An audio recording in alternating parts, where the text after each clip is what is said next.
ketika seluruh kebaikan yang dilakukan oleh Abu Bakar As-Siddiq sudah berhasil ditiru oleh Umar bin Khattab, ternyata di suatu pagi Umar bin Khattab melihat gerak-gerik Abu Bakar yang sangat mencurigakan. Apa yang dilakukan oleh Abu Bakar? Setiap selesai salat subuh berjamaah, beliau seakan-akan pulang ke rumahnya. Tapi sampai di depan rumahnya, ketika tidak ada seorang pun yang melihatnya, beliau berbalik badan, kemudian menyusuri lorong demi lorong, menyusuri gang demi gang, untuk kemudian sampai di rumah yang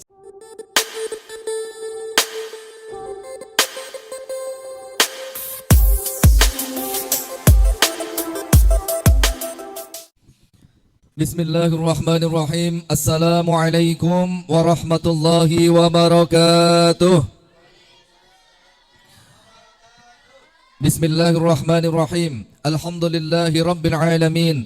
Assalatu wassalamu ala habibi rabbil alamin, imamil muttaqin, sayyidil anbiya'i wal mursalin, sayyidina wa nabiyyina wa maulana Muhammadin sallallahu alaihi wa ala alihi wa ashabihi wa sallama tasliman katsira. Amma ba'du. Hadratul mukarramin, Bapak Ibu wali santri beserta jamaah salawat Syajaratun Nuqud, anak-anak ayah, banin dan banat, mudah-mudahan kumpulnya kita malam hari ini di tempat yang mulia ini sama-sama membaca salawat, sama-sama beristighfar, sama-sama berzikir. Mudah-mudahan Allah jadikan wasilah turunnya rahmat, sehingga yang hidupnya belum bahagia Allah karuniakan kebahagiaan di dalam hidupnya.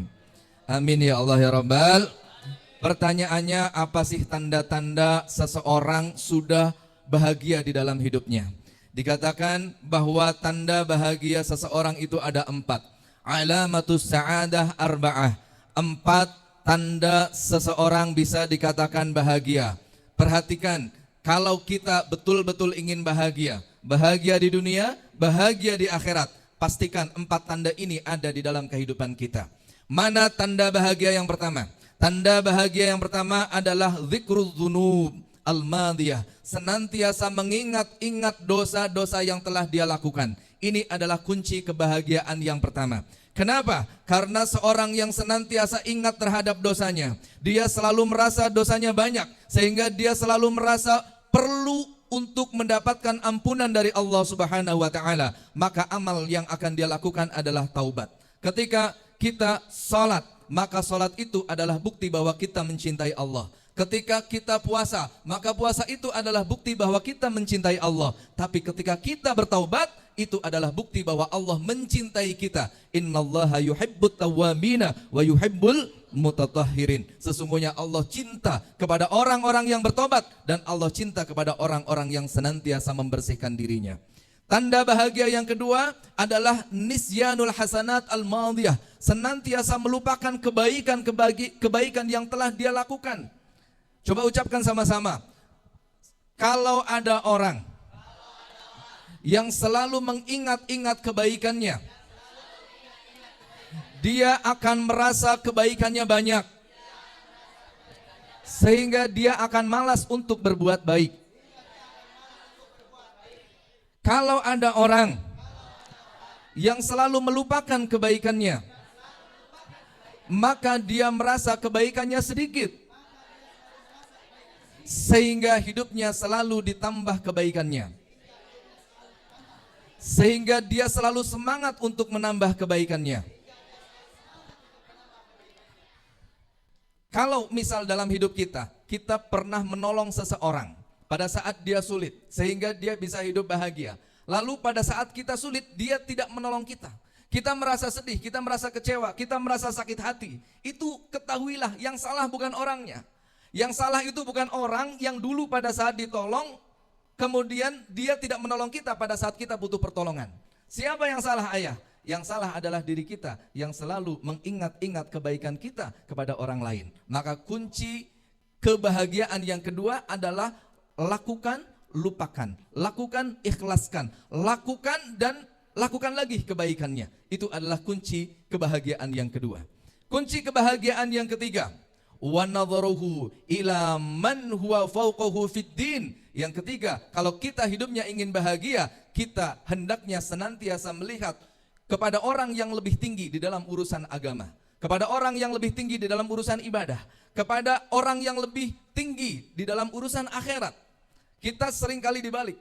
Kalau urusan akhirat lihatnya ke bawah, urusan ibadah lihatnya ke bawah. Harusnya urusan kebaikan, urusan ibadah kita melihat orang yang lebih hebat daripada kita.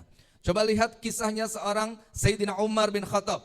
Beliau adalah seseorang yang senantiasa menjadikan kawannya Abu Bakar As-Siddiq sebagai saingannya dalam melakukan kebaikan. Allah berfirman dalam Al-Quran, fastabiqul khairat, berlomba-lombalah kalian dalam mencapai kebaikan. Maka Umar bin Khattab senantiasa menjadikan sahabatnya Abu Bakar As-Siddiq ini sebagai saingan untuk berbuat baik. Apa yang beliau lakukan? Pada saat perang Tabuk, Rasulullah SAW mengumpulkan sahabat-sahabatnya, kemudian meminta sahabat-sahabatnya untuk berinfak dengan infak terbaik dari harta yang dia miliki. Maka Umar ibn Khattab saat itu merasa bahagia karena dia merasa bisa mengalahkan Abu Bakar pada saat itu.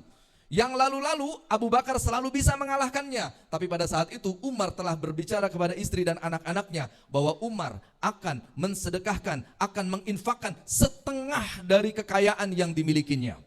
Dia merasa kali ini Abu Bakar tidak mungkin bisa mengalahkanku karena yang aku infakkan bukan main-main, tidak tanggung-tanggung. Aku berikan separuh dari kekayaan dan harta yang aku miliki untuk jihad fisabilillah.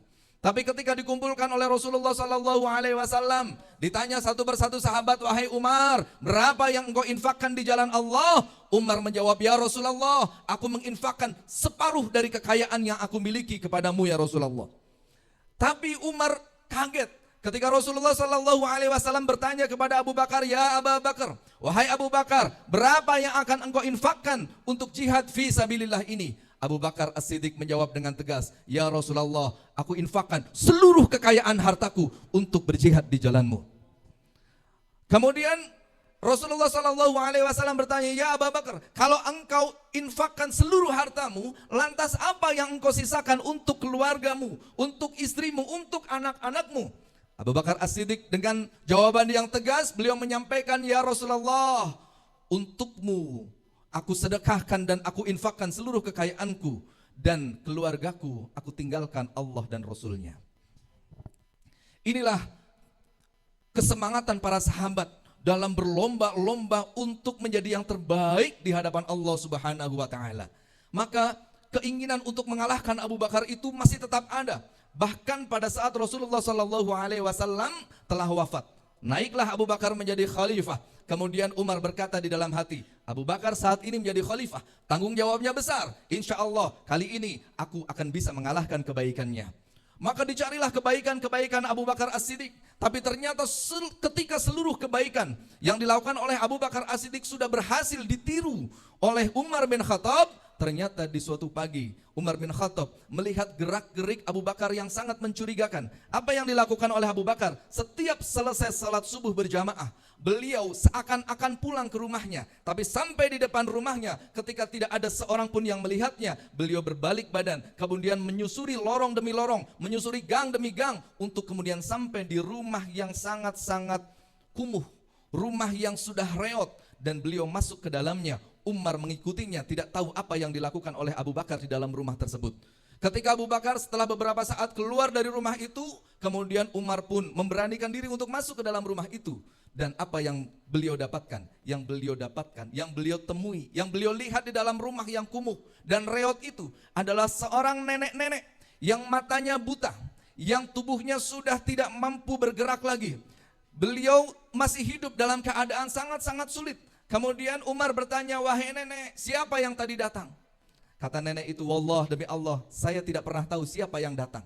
Tapi setiap hari, setiap pagi setelah subuh, dia selalu masuk ke dalam rumahku, membersihkan rumahku, dan memasak makanan yang dipersiapkan untukku. Kemudian Umar berkata, wahai nenek, tahukah engkau siapa yang datang itu? Demi Allah, aku tidak tahu. Ketahuilah wahai nenek, yang datang itu adalah Amirul Mukminin, Khalifatul Rasulillah, Abu Bakar As-Siddiq. Sallu ala Nabi Muhammad. Nah, inilah kesemangatan para sahabat untuk senantiasa melakukan kebaikan kemudian melupakannya. Untuk senantiasa ketika melihat sesuatu di dalam urusan akhirat, selalu yang dilihat adalah yang di atasnya. Ketika melihat dalam urusan ibadah, selalu yang menjadi standar adalah orang yang lebih hebat darinya. Maka ini adalah kunci kebahagiaan yang ketiga. Selalu melihat dalam urusan agama adalah orang yang berada di atasnya. Kunci kebahagiaan yang terakhir, yang keempat adalah wa nadharuhu ila man huwa dunahu fid dunya.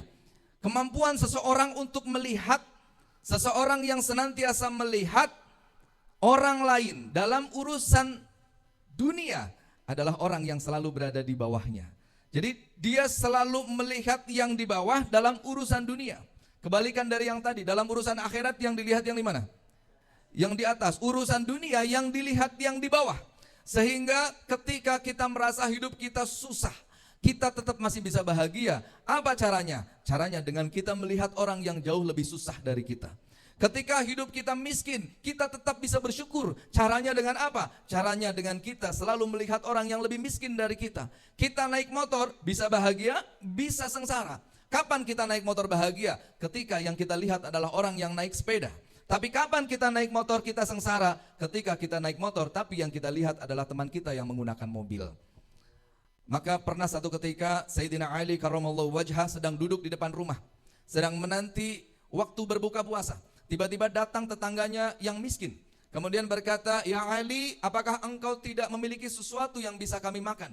Karena sungguhnya kami di rumah kami, keluarga kami 3 hari tidak menemukan makanan apapun kecuali kami hanya minum dari air sumur di belakang rumah kami." Maka Ali karramallahu wajhah masuk ke dalam rumah, kemudian bertanya kepada istrinya, "Ya Fatimah, apakah kita memiliki sesuatu yang bisa kita sedekahkan?"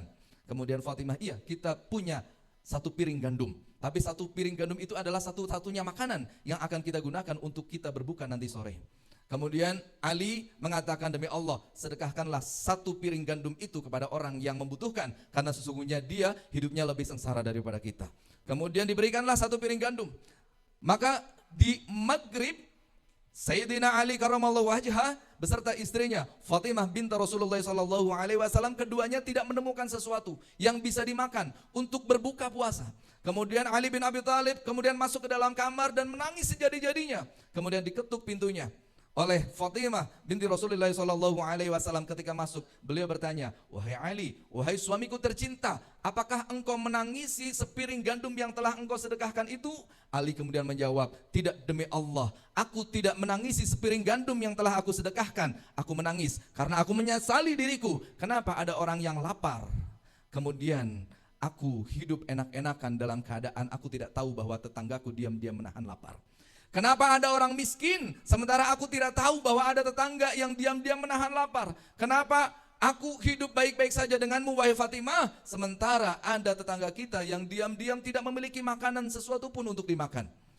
Maka Ali menangis jadi-jadinya. Inilah adalah spirit, semangat, ini adalah bukti keimanan yang diteladankan oleh para sahabat kita. Kita berdoa mudah-mudahan kita bisa menteladani kehidupan terbaik yang telah dicontohkan oleh para sahabat Nabi ini.